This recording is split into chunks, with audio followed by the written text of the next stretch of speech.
Nah, itu dikasih kewajiban untuk mencari nafkah itu salah satu yang ditentukan di Al-Quran. Betul. Nah, kita masuk sekarang ke Al-Quran. Yeah. Al-Quran bilang tugas laki-laki ada 3 dalam pernikahan secara umum, tugas perempuan ada 3 secara umum. Laki-laki tugas secara umum adalah pertama menjadi qawam. Ini setengah mati nih. Menjadi? Qawam. Qawam ini adalah artinya, asal katanya qiyam, artinya berdiri. Artinya senantiasa berdiri. Dalam segala arti. Senantiasa berdiri itu artinya qawam. Itu artinya adalah pilar. Jadi kalau andaikan satu bangunan itu dibangun oleh pilar-pilar, maka begitu pilar itu nggak berdiri, maka bangunan itu runtuh. Nah itu laki-laki itu qawam. Dia tidak boleh punya alasan untuk istirahat. Jadi dia nggak boleh capek. Dia nggak boleh bilang, aku udah kerja, sekarang kamu urus anak. Nggak bisa. Lu kerja, lu urus anak. Yeah. Aku udah capek, aku mau tidur, aku mau istirahat, jangan ajak ngobrol. Enggak, lu kerja dan lu ngajak ngobrol. Yeah. Lu adalah pilarnya. Lu pilarnya. Lu nggak bisa capek. Lu laki-laki. Ar-rijalu qawwamuna 'alan nisa, kamu pilar bagi perempuan, atau bahasa kerennya supporter perempuan. Tapi orang-orang muslim sekarang mengartikan qawwam seperti apa, Mas? Pemimpin. Laki-laki adalah pemimpin wanita. Berapa kali kita dengar kayak gitu? Iya benar. Guys, sebelum di titik pemimpin, lu harus tahu qawwam itu adalah pilar. Artinya sesuatu yang senantiasa berdiri untuk ngelindungin yang lain gitu maksudnya. Kalau lu nggak berdiri, yang lain rubuh gitu maksudnya. Yeah. Itu yang pertama. Yang kedua adalah benteng, itu artinya qawwam. Perlindungan terhadap perempuan. Artinya lagi terus apa? Supporter. Dia provide kepada perempuan. Setelah itu baru pemimpin. Iya. Salah satu yang menjadi tonggak adalah berarti ini juga mungkin ini ya untuk urusan mental. Iya. Betul. Dialah yang mentalnya. Nggak boleh panik. Iya, nggak boleh panik. Nggak boleh. Bukan nggak boleh ya. Mungkin semua orang wajar manusiawi untuk panik, tapi dia diharapkan untuk jadi yang paling kukuh gitu. Kalau lu panik, istri lu gimana? Iya betul. Itu dia kan. Semalam barusan ada gempa, gitu kan ya. Aku bangun santai gitu kan. Aku bilang tenang, gitu kan ya. Aku bilang tenang. Dalam hatiku aku mikir aku harus keluar lewat mana ini. Tapi tenang. Aku bilang, dia udah gimana Bi? Aku bilang tenang, gitu kan ya. Aku bilang gini, ya paling kan mati kan gitu maksudnya. Tapi ya kepalaku mikir gitu maksudnya. Nah itu adalah qawwam tuh. Qawwam ini yang paling berat sih. Karena semua yang ada pada laki-laki adalah qawwam. Yang kedua, bima fadallahu ba'dhum 'ala ba'din, atas apa yang Allah lebihkan kalian daripada perempuan, yaitu adalah akal. Berarti kita adalah fungsi pengajaran. Nah, fungsi pengajaran, pendidikan, semua kalau ada salah perempuan, salah kita. Itu dari dalil yang kedua. Kalau ada perempuan salah, itu pasti salah kita. Tapi kalau kita yang salah, itu salah kita sendiri. itu termasuk yang dalil kedua. Yang ketiga, wa bima anfaqu min amwalihim, atas apa yang kamu nafkahkan terhadap perempuan. Berarti cari nafkah. Nah, memberikan nafkah. Walaupun bisa jadi ketika kita kasih nafkah, dia penghasilannya lebih besar. No problem. Yeah. Nah, itu bagi laki-laki. Bagi perempuan, saya stop ke yang kedua tuh. Boleh. Gimana kalau ternyata emang dia yang lebih pintar? Nah, kalau dia yang lebih pintar, maka harus kontrolnya tetap di kita. Kamu bisa jadi lebih pintar ya, ajarin aku. Kontrolnya di kita kan. Karena perempuan itu harus dikontrol. Ada teorinya, walaupun teorinya agak jahat sih. Teorinya perempuan itu harus dikuasai supaya dia bisa full untuk dirinya sendiri. Karena kalau dia tidak dikuasai, dia sendiri tidak akan pernah untuk stabil. Makanya perempuan itu nggak suka laki-laki yang pelin-pelan kan. Ditanya mau makan apa, menurutmu apa? Perempuan bilang, lah gua nanya. Iya. Nah, maka perempuan cari harus ada determinasi kan. Laki-laki itu harus berani memutuskan meskipun salah. Tapi kalau misalnya nggak ada keputusan, dia nggak tahu mana yang benar mana yang salah. Nah itu semua tugas laki-laki tuh, determinasi itu. Nah termasuk ketika dia lebih pintar, kamu ajarin aku, kamu kasih tahu aku. Karena memang betul kamu bisa jadi pintar, tapi kamu kan adalah resourcesku. Gitu maksudnya. Tapi kuncinya di aku. Nah harus pintar ngatur gitu. Saya tadi langsung mikir, ini permasalahan yang mungkin terjadi di pernikahan kalau tiga-tiganya nih si suaminya nggak punya. Udah mah dia nggak yang jadi tonggak, nggak bisa berdiri. Iya, terus gitu. Dia juga nggak punya ilmu, nggak punya keilmuan, dan dia juga nggak mau, nggak bisa dan nggak mau nyari nafkah. Yeah. Ini menaruh beban yang besar sekali kepada perempuan dan itu yang membuat pernikahannya kemudian jadi bermasalah. Itu kebanyakan laki-laki di Indonesia, tipenya tipe bajigur. Ya, jadi artinya dia nggak punya apa-apa. Artinya dia nggak mau tanggung jawab jadi qawwam. Dia nggak bisa bikin determinasi, dia nggak bisa ngelindungin, dia nggak bisa terus kemudian jadi supporternya. Tapi bisanya marah-marah. Itu kan lagi rame kan, banyak viral kan. Banyak. Artinya itu problematik sih. Nah itu bagi laki-laki. Atau perempuan. Bagi perempuan, fasolihat, Allah katakan gini, yang menarik adalah Allah membuka ayat itu adalah ar-rijalu qawwamuna 'alan nisa. Artinya rijal, laki-laki itu ya, kata Allah, itu adalah begini. Tapi ketika membuka harusnya an-nisaun enggak gitu. Perempuan itu ya harusnya gitu. Enggak, langsung fasolihat. Maka perempuan itu memperbaiki. Tapi tidak pakai perempuan itu ya, langsung Maka kamu adalah panasi. Kamu adalah penawar bagi laki-laki. Artinya Allah katakan gini, kalau ada satu tugas perempuan yang paling penting di dalam rumah tangga, kamu adalah fasolihat, kamu adalah board of peace. doyanan. Itu benar. Jadi kamu adalah fasolihat, kamu adalah membuat laki-laki itu tenang, kamu membuat laki-laki itu merasa damai. Makanya kata-kata sakinah yang tadi kita bahas tadi, tujuan kita nikahan adalah sakinah. Mas tahu sakinah ini dipakai di mana aja? Di dalam Al-Quran, sakinah itu di dalam bahasa Arab adalah artinya kediaman, maskanah. Contoh misalnya ketika orang Arab nanya, kamu rumahnya di mana atau kediamanmu di mana? Kata-kata adalah maskanah yang dipakai. Maskanahmu di mana? Maskanah artinya kediaman. Kalau bahasa Inggris, home sama house. Iya. Yeah. Home itu maskanah. Kalau house itu bait. Kalau house adalah fisiknya. Iya. Yeah. Kalau home adalah kondisi atau vibes. Nah maka sakinah ini adalah vibes-nya. Artinya begitu terus melihat seorang laki-laki sampai ke rumah, dia merasa tenang. Dia merasa damai. Ketika ada istrinya.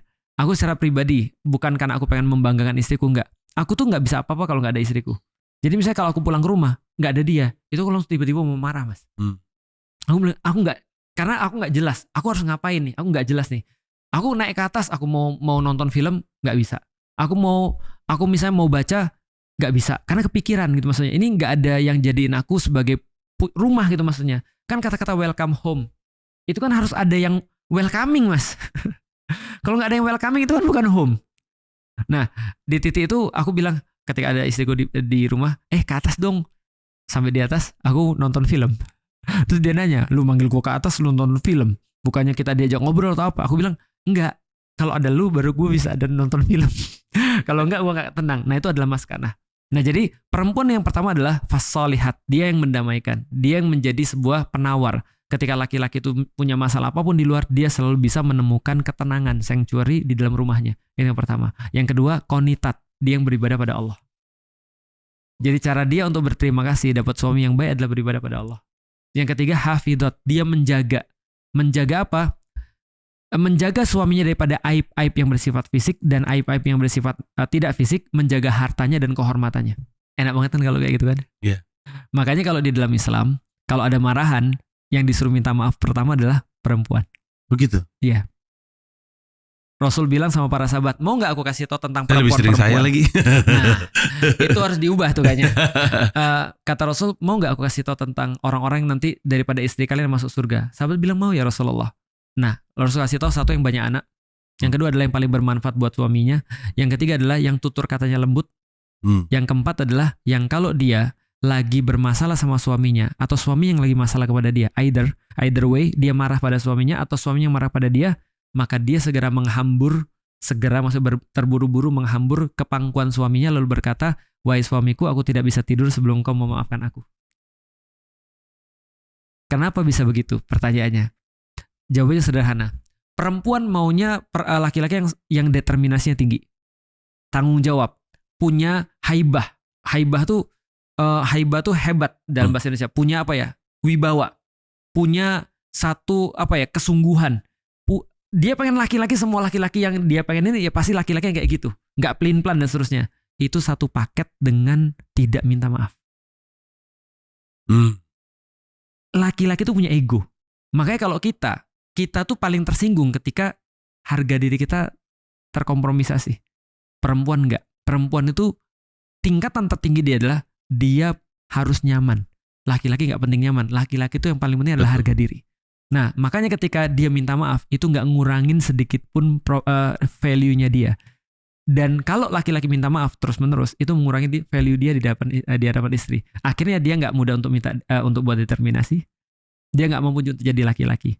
Tapi kalau seorang perempuan udah minta maaf, itulah namanya pink venom. Pink venom. Tahu nggak perempuan tuh kapan lebih bisa berkuasa daripada laki-laki? Menurut Mas kapan? Kan kita udah nikah semua nih. Kapan kita nurutin dia? Saya sih nurutin mulu. Masa sih?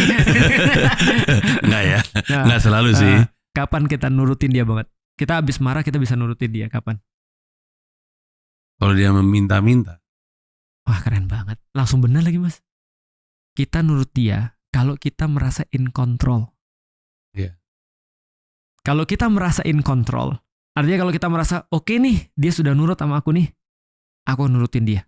Kita akan loss justru kalau kita dapat. Itulah hebatnya perempuan. Makanya ketika mereka menunjukkan bahwasanya mereka tuh tunduk pada laki-laki, itu adalah kondisi perempuan paling berbahaya. Ada penelitiannya loh mas. Tentang orang selingkuh di kantor. Tahu mas? Nggak tahu. Orang selingkuh di kantor tuh mas, itu nggak pamer kecantikan. Pamernya gini, kamu bisa nggak bantu aku? Aku punya masalah nih. Maksudnya dia tuh merasa bahwa kita tuh jadi kayak laki-laki, gue bisa nyelesain masalah dia nih. Gitu kan ya. Maka itu diterjemahkan dalam kehidupan perempuan sesederhana suruh bukain toples. Iya betul. Ketika tolong bukain. Helpless kan.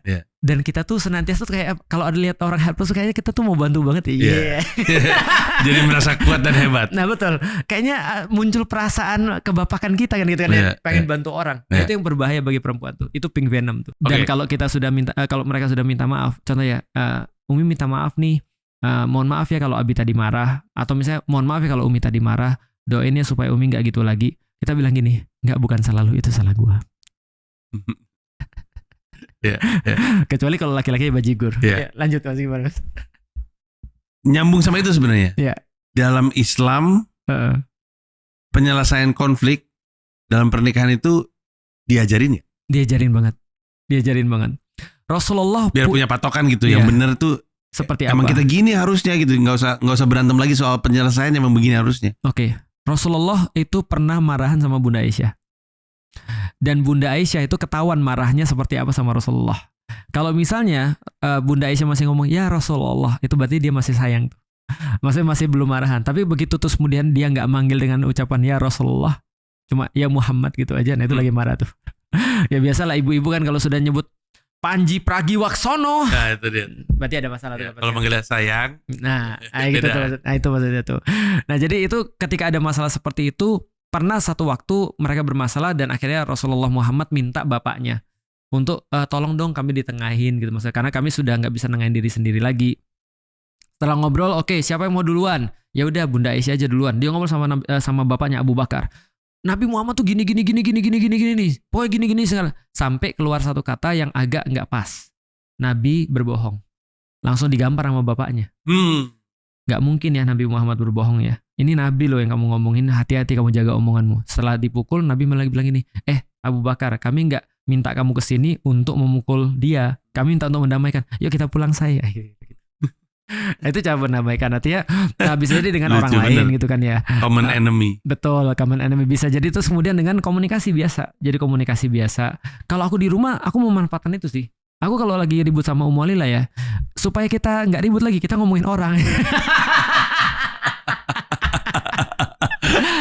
Kan itu kan bagus tuh katanya. Parah banget ya ini. Iya parah banget ya. Kita itu namanya kita menggibah syariah itu kan.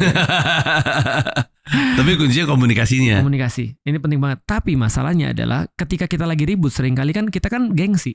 Gak mau ngomong. Jangan kan ngomong, lihat aja gak mau. Iya betul. Aku kalau marah sama istri, aku gak mau ngeliat istriku. Kenapa? Karena kita lagi gengsi gitu kan, kita lagi marah. Nah terus gimana ceritanya? Nah itulah perlunya ada satu yang waras. Itulah istri yang harus yang waras. Dia yang bilang aku minta maaf ya. Gitu kan ya. Nah ketika dia minta maaf, itulah pink venom yang sedang bekerja tuh. Nah kita jadi oke, kita maafin gitu kan ya. Nah itu cara penyelesaiannya. Pada kejadian juga Umar bin Khattab ketika dia lagi marah sama istrinya, dia pergi ke masjid. Dia ngelihat waktu itu, wah masya Allah banyak banget orang-orang di masjid. Rupanya orang-orang sudah bertakwa sekarang. Belum sholat sudah banyak di masjid. Rupanya semua pada marah sama istri. Nah itu membuktikan ketika kita lagi bermasalah sama istri, kadang-kadang kita perlu untuk kemudian menjauh sedikit supaya kita tahu masalahnya itu apa. Karena kita nggak akan pernah bisa nyelesain masalah kalau kita masih di dalam masalah itu. Nah maka kita perlu terus kemudian bisa jadi untuk keluar atau misalnya untuk diam sebentar dan segala macam. Nah, itu sih. Tapi by the way ini juga jangan sampai dimanfaatkan sama suami-suami udah jelas dia yang salah terus dia yang menuntut istri untuk minta maaf karena di Islam seperti itu. Iya benar, aku Bisa sepakat. jadi kan si laki-lakinya emang brengsek, misalnya mendua gitu. Oh, kalau itu ya nggak termasuk. Kalau ini pertengkaran yang wajar. Iya. Ya artinya kayak merasa kayak aku di rumah, aku merasa istriku tuh kayak kasar. Ketika dia ngomong, bagi dia aku nggak bermaksud begitu. Itu sederhana tuh pertempuran sederhana di rumah kan. Nah akhirnya kita selesai dengan cara seperti itu. Aku bilang ini, minta maaf nggak? Ayo bilang apa? Ayo bilang apa kayak gitu. Yaudah maaf, ya udah selesai. Ya memang banyak sekali persetujuan tidak perlu sih dalam rumah tangga gitu. Kayak itu justru membuat rumah tangga tuh fun. Ya looking back sih fun ya, tapi ketika lagi di situnya banget kan ya. Dan kita nggak bisa, kita tuh sebenarnya nggak terlalu dekat kalau kita belum ribut loh mas. Ya sih. Mana bisa kita ribut sama orang yang nggak dekat? Betul. Ya kayak celah-celahan. Kita nggak mungkin celah-celahan sama orang yang kita nggak kenal. Iya benar. Tapi dalam celah-celahan itu ada rasa sayang sebenarnya. Benar, betul, pisu-pisuan. Dan kalau memang masih parah, nah kalau udah meningkat ke level lanjut, Islam mulai menggariskan. Contoh ya kalau sudah kriminal kayak selingkuh dan segala macam ya. Maka kalau sudah melihat itu terjadi atau kemungkinan itu sudah mulai terjadi, kalau bagi laki-laki ya, pertama dia harus ngomong sama istrinya, menasehati. Kalau istri nggak mau, maka dia harus pisahkan ranjang istrinya. Udah kamu tidur sendiri, kamu mikir deh. Kalau kamu masih sayang, kamu pikir deh. Nanti 3 hari lagi aku akan ngobrol lagi. Tapi kalau belum 3 hari, ya udah aku salah, ya udah balik. Tapi kalau misalnya belum, ya udah. Yang terakhir setelah dipisahkan 3 hari nggak diajak ngobrol, dia masih nggak bisa tobat, dipukul. Dipukul. Tapi tidak boleh dengan pukulan di wajah, tidak boleh berbekas dan tidak boleh menyakitkan. Ya udah. Gini aja misalnya, udah ya aku sekarang karena aku udah mukul gemes kamu, itu mah. karena aku udah mukul kamu, berarti ini sudah serius. Kalau kamu nggak tobat lagi, maka tinggal pendidikan terakhir yang aku bisa berikan pada kamu, cerai. Jadi talak itu adalah pendidikan terakhir dari seorang suami kepada istri. Gimana kalau istrinya banyak menemukan suami bermasalah seperti sekarang? Dia boleh menggugat, dia boleh datang ke hakim lalu bilang, hakim ini suamiku begini, ini buktinya. Aku minta untuk didamaikan, itu bisa. Tadi ada sebuah topik yang bukan sebuah topik, kita nyentuh satu cerita yang jadi pengen ditanyain juga. Dalam Islam, apa hukumnya ketika terjadi perzinahan oleh salah satunya, entah itu pasangan perempuannya atau pasangan lakinya? Apakah itu sesuatu yang dalam Islam ini udah nggak bisa diselamatin sih? Mending udahan, atau ada mediasinya atau ada kayak tahap-tahapnya gitu? Bahkan tidak ke situ sih, karena kalau dia sudah menikah dan dia zina kan kena rajam. Oh iya. Hilang tuh nyawanya tuh, udah nggak bisa lagi untuk baikan. Udah kelar ya. Udah kelar. Udah habis putus. Udah habis. Nah kalau untuk sekarang kan karena nggak ada hukumnya, baru aku banyak menemukan kayak gitu karena belum ada hukum rajamnya kan ya. Akhirnya ketika ketemu ada orang selingkuh, aku bilang begini. Pertama, orang selingkuh yang ketahuan itu bukan untuk pertama kalinya. Itu yang pertama tuh. Yang kedua, orang selingkuh itu sulit banget untuk kembali. Karena kan ada 3 sekawan kan katanya yang sulit banget untuk kembali. Sex, drugs, crime. Karena satu crime akan leads to another crime. 3 sekawan lucu. Memang ada drugs, crime, and sex. Kalau sudah 2 ada pada seseorang, biasanya ada 3-nya tuh. Kalau ada 1, biasanya ada 2-nya. Lengkap lah, ujung-ujungnya lengkap. Betul. Nah artinya ketika kita lihat ada orang yang terus kemudian misalnya dia berselingkuh, apalagi bukan yang pertama gitu kan ya, itu seringkali akan kembali lagi.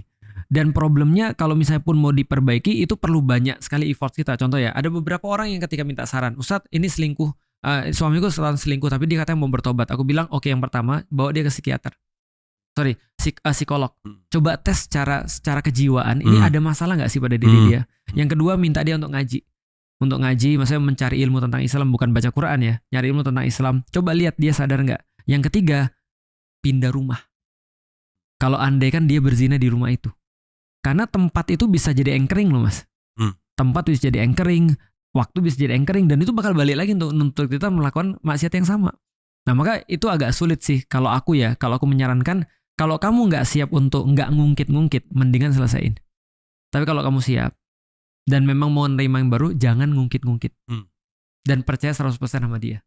Karena orang laki-laki kalau nggak dikasih 100% kepercayaan untuk second chance, dia bakal balik lagi lebih parah. Laki-laki harus dikasih kepercayaan. Tapi gimana kalau ini mau nggak mau kita ngomongin pernikahan pasti masuk ke topik ini nih. Gimana kalau orang menggunakan poligami sebagai alasan untuk tidak berzina?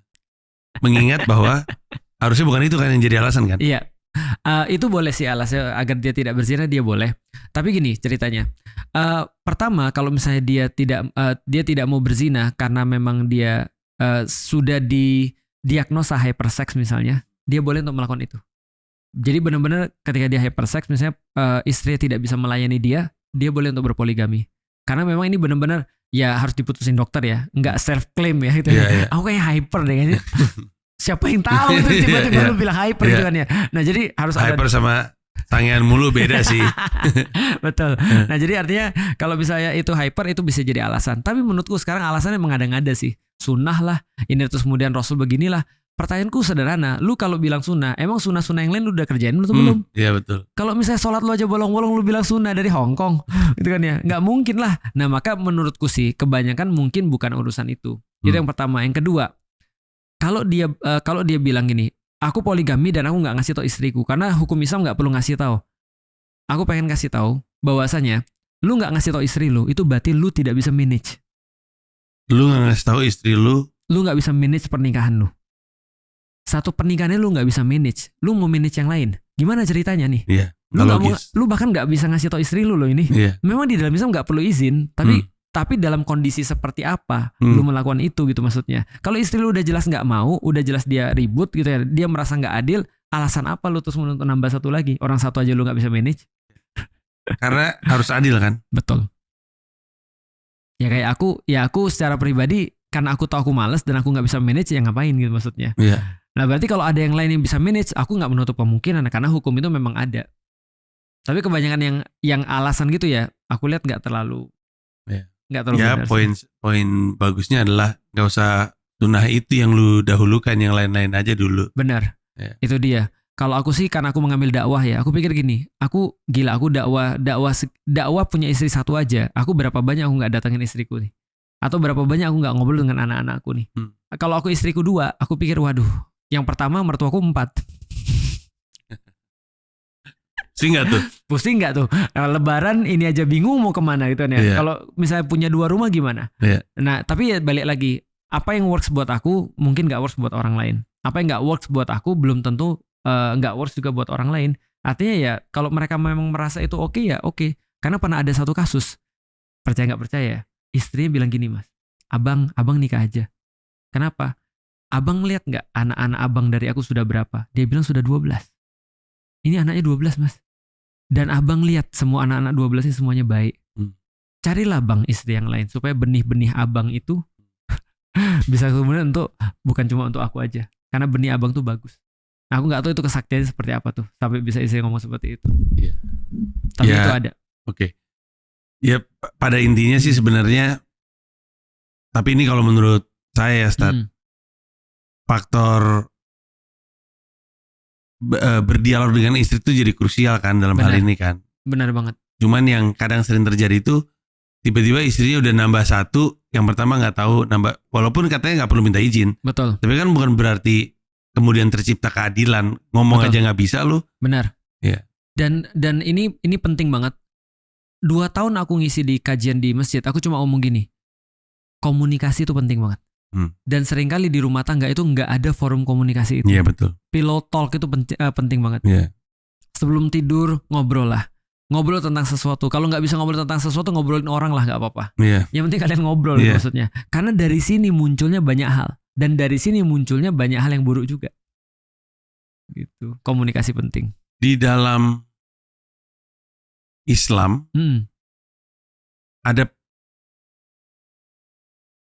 kira-kira ini jadi topik panjang nggak kalau misalnya saya ngomong soal anak, mendidik anak? Melencengnya jadi panjang. Tapi nggak apa-apa. Nanti kita bisa elaborasi lagi. Oke, jadi misalnya di dalam Islam panduan menjadi orang tua itu dijabarkan nggak? Banget. Jadi di dalam Islam itu anak itu justru diajarin sebelum dia lahir. Kita benar-benar sudah kasih visi kepada diri kita sendiri tentang anak ini. Kita kasih visi kepada diri kita sendiri tentang anak kita. Tentang anak ini. Dan ini kejadiannya pada Maria. Pada Mother Mary. Ketika dia mengandung, bahkan bukan dari Mother Mary, dari ibunya Maria.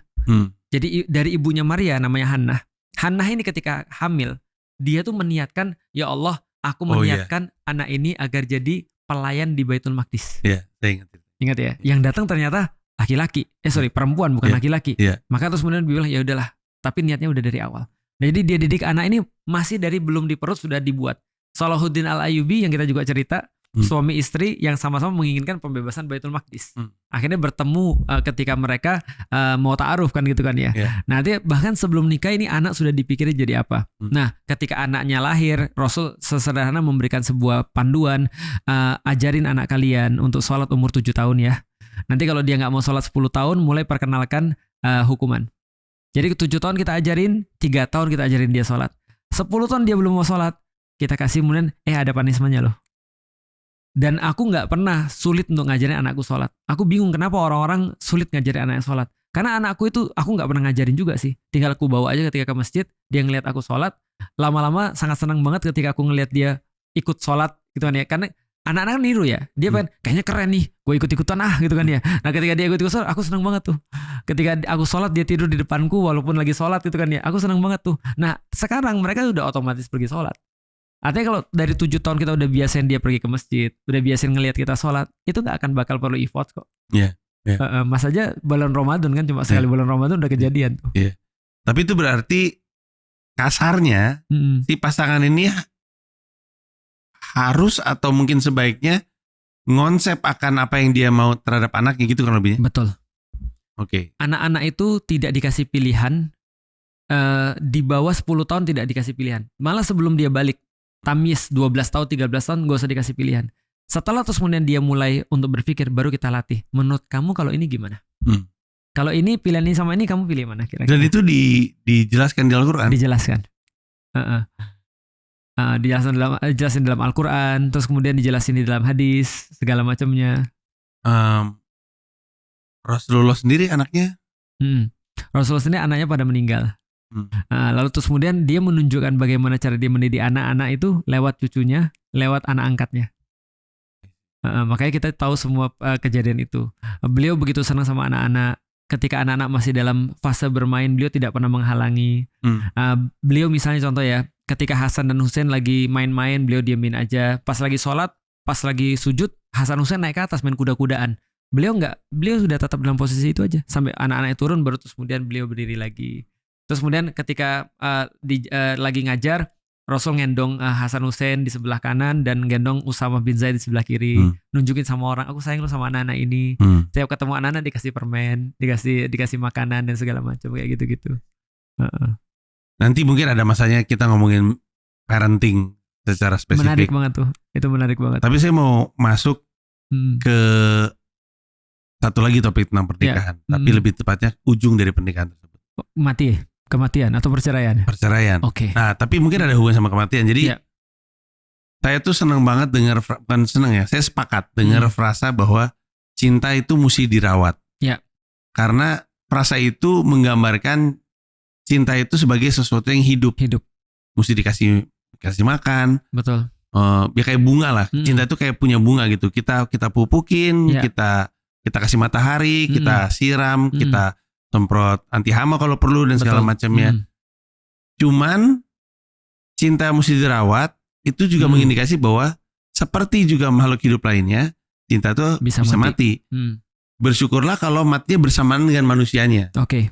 Cuman kadang di beberapa situasi cintanya mati duluan. Kita mau rawat kayak apapun, kita mau pupuk kayak apapun, kita mau kasih matahari, tetap aja nggak muncul. Iya, pada akhirnya tanaman ini bisa mati. Ya tentu kita bisa stek atau apalah gitu ya. Nah, mungkin ini terjadi juga dalam pernikahan di Islam. Betul. Nah, kadang konflik, kadang bukan konflik, kadang mati aja gitu kayak. Ya nggak ada rasa. Kok nggak ada lagi, ya gitu ya. Betul. Nah di Islam itu panduannya apa? Tadi kita sempat menyebut sedikit soal talak. Betul. Jadi gini. Islam punya tujuan pernikahan. Yang pertama adalah litaskunu ilaiha, kamu merasa tenang terhadap dia. Lalu kemudian yang pertama adalah min anfusikum azwajan. Allah kasih adalah dari diri kalian sendiri. Nanti ini aku jelasin yang terakhir. Yang kedua adalah sakinah, ketenangan. Yang ketiga adalah waja'ala bainakum mawaddah. Mawaddah adalah cinta yang bersifat fisik. Yang keempat adalah rahmah, cinta yang bersifat non fisik. Contoh, kalau ada orang ada 4-4-nya itu bagus, ideal. Tapi kalau 1 hilang, 2 hilang, 3 hilang, 4 hilang, nggak ada gunanya lagi mempertahankan pernikahan. Contoh ya, yang pertama dia nggak bisa punya anak misalnya, cinta bersifat fisik nggak ada, oke itu jadi alasan untuk bisa cerai. Yang kedua juga sudah hambar, nggak ada apa-apa lagi bisa. Yang ketiga nggak tenang sudah sama dia, atau laki-laki sudah nggak bisa jadi koam dan segala macam. Yang keempat visi atau purpose. Nah kalau sudah nggak ada, percuma mempertahankan. Tapi kalau masih ada purpose, yang lain nggak ada, itu masih bisa dipertahankan. Makanya aku bilang tadi, ada 3 tingkatan intention, pleasure, ada terus kemudian yang kedua adalah passion, yang ketiga adalah purpose. Hambar atau tidak hambar, itu ada di passion. Tapi kalau selama dia punya purpose, itu akan hidup terus. Nah, purpose ini penting banget. Jadi gini, orang banyak lupa bahwasanya cinta memang harus dirawat, tapi untuk apa dirawatnya? Jadi bukan hanya sekedar kita siremin tiap hari, bukan kita kasih anti hama, tapi kita harus tahu kita punya tujuan untuk nanam ini. Dalam kurma berarti adalah berbuah. Berarti kita pengen agar pohon ini berbuah. Karena itulah kalau nggak berbuah, kita udah bisa nentuin, oke kalau gitu kita ganti pohon yang lain. Itu kan kalau nggak berbuah. Sama, aku mengandaikan istri itu kayak mobil. Mobil tuh beda-beda. Aku perlunya 7-seater. Begitu aku punya 7-seater, aku ngelihat ada BMW. Walaupun aku pengen, tapi aku merasa aku udah punya ini. Kalau aku punya itu juga aku nggak bisa jalan. Nah, yang kedua adalah karena mobil kita harus tahu tujuan kita kemana nih. Nah, kalau sudah terus kemudian tujuannya itu sudah nggak ada atau nggak dari awal memang nggak ada, itu pasti tidak akan tahan lama. Mas dikasih mobil, Mas nggak punya tujuan mau kemana nih? Bingung kan? Orang yang ngasih mobil nanya, udah dipakai belum Mas? Belum. Panasin lah sekali-sekali, itu kan mobil bagus. Udah dipanasin aja. Pakailah keluar sekali-sekali, udah keliling-keliling aja. Cuma untuk manasin, tapi kita nggak tahu mau kemana. Tapi kalau orang sudah punya purpose, meskipun mobilnya rusak, dia akan berusaha perbaikin. Nah itu kunci yang ngerawat itu adalah punya purpose itu tadi. Nah pertanyaanku bagi semua orang adalah ketika mereka datang pada aku terus mau cerai, aku bilang begini, tujuan kamu nikah apa sih? Mereka bilang, apa ya Ustadz ya? Mencari ridho Allah? Enggak gitu aku bilang. Enggak, coba elaborasi coba tujuan pernikahanmu apa? Atau ya tanya suami istri tujuan pernikahan kalian apa? Kalau misalnya mereka nggak bisa elaborasi, kita harus ingat hanya orang-orang yang punya tujuan yang bisa kena distraksi. Hanya orang yang punya tujuan yang bisa terdistraksi. Iya betul. Distraksi itu adalah privilege orang punya tujuan. Betul. Jadi ribut di rumah, masalah-masalah di rumah. Kita kehilangan rasa cinta pada pasangan kita, atau kita sudah tidak sedeg-degan dulu lagi. Perasaan kalau ada dia ngelihat sendalnya aja gue deg-degan gitu. Karena ada orangnya biasa aja. Nah itu walaupun begitu nih, itu distraksi namanya. Setiap distraksi itu bisa dihadapi kalau ada purpose.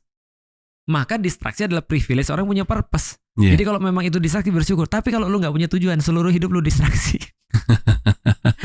Ada orang nanya gini, Ustadz gimana cara bisa fokus? Terus aku tanya, emang tujuanmu kemana? Nggak tahu Ustadz, tapi gimana cara bisa fokus? Gimana lu bisa, gimana kemana lu aja nggak tahu? Nah, lu lihat kemana aja gua nggak jelas itu maksudnya. Lu bilang ke gua bisa fokus, tapi lu nggak tahu lu mau ngeliat kemana. Aku fokus ke sini, berarti aku nggak bisa ngeliat ke sini. Itu namanya fokus. Tapi aku harus tahu ini. Tiba-tiba nanya, gue harus fokus kemana? Itu kan ya, lu mau kemana dulu? Nah itu penting sih. Nah purpose itu menurutku sih itu nyelamatin aku berkali-kali daripada problem pernikahan besar. Jadi ketika aku mencatat aku ribut besar sama istriku ya. Di titik aku berpikir ini masih bisa dipertahankan nggak sih? Itu tentang perkara-perkara dakwah selalu. Wow. Bagi dia kayaknya dakwahmu bukan harusnya begini deh, harusnya begini. Aku bilang, kok kamu lebih tahu? Kan harusnya kamu percaya sama aku. Aku balikin lagi kepada pernikahanku. Oke, apa yang aku minta sama kamu di awal?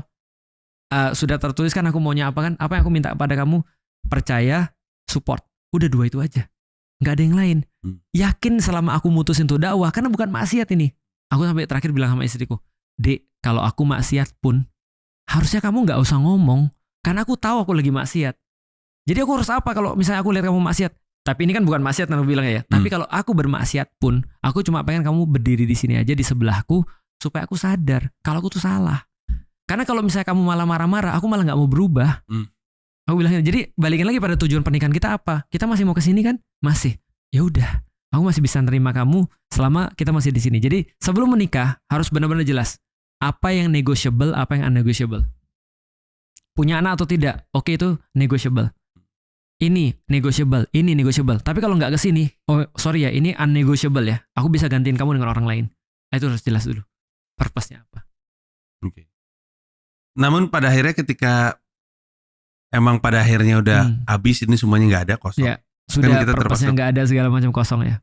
Terus itulah momen di mana cerai itu nggak mungkin datang dari perempuan inisiatifnya. Bisa. Oh, hukum negara kan? Oh, saya pikir yang talak laki. Talak laki, tapi perempuan bisa mengajukan talak. Oh gitu? Bisa. Dan bisa dikabulin. Dan 3 juga bentuknya? Talak 3 ya. Dia bisa mengajukan talak. Kan talak technically saya ceraikan kamu itu kan talak. Jadi perempuan itu bilang ke hakim supaya hakim memaksa laki-laki untuk memberikan talak. Oh gitu. Menggugat. Jadi technically bisa. Dan salah satu salah paham di dalam Islam adalah, salah paham orang Muslim adalah cerai ini jahat banget. Padahal cerai bisa jadi solusi. Iya bisa jadi. Karena itu kan adalah metode pendidikan kan. Orang tua saya sih tidak lagi saling menyakiti setelah mereka bercerai. Betul. Mungkin memang itu yang terbaik untuk mereka. Walaupun secara menjadi orang tua mereka dua-duanya masih luar biasa. Betul, paham aku. Karena aku pernah melihat ada orang-orang yang setelah bercerai itu dua-duanya jadi bagus semua. Aku bilang aneh banget sih kalian. Jadi individu yang lebih baik, betul. Kok aku bilang aneh banget sih kalian, kenapa kan kalian bareng-bareng aja? Nggak bisa Ustadz. Ya udahlah, aku bilang ya itulah kenapa Allah mencariatkan cerai. Terima kasih banyak, itu pembicaraan yang sangat panjang dan moga-moga ada manfaatnya, dan kayaknya sih nggak ada ujungnya nih kalau misalnya mau digali lebih dalam lagi. Tapi mungkin kita akan kunjungi lagi topik ini lebih spesifik apanya dari pernikahan mungkin suatu hari nanti. Tapi makasih banyak Ustaz Felix. Nanti kita akan balik lagi di podcast selanjutnya. Thank you.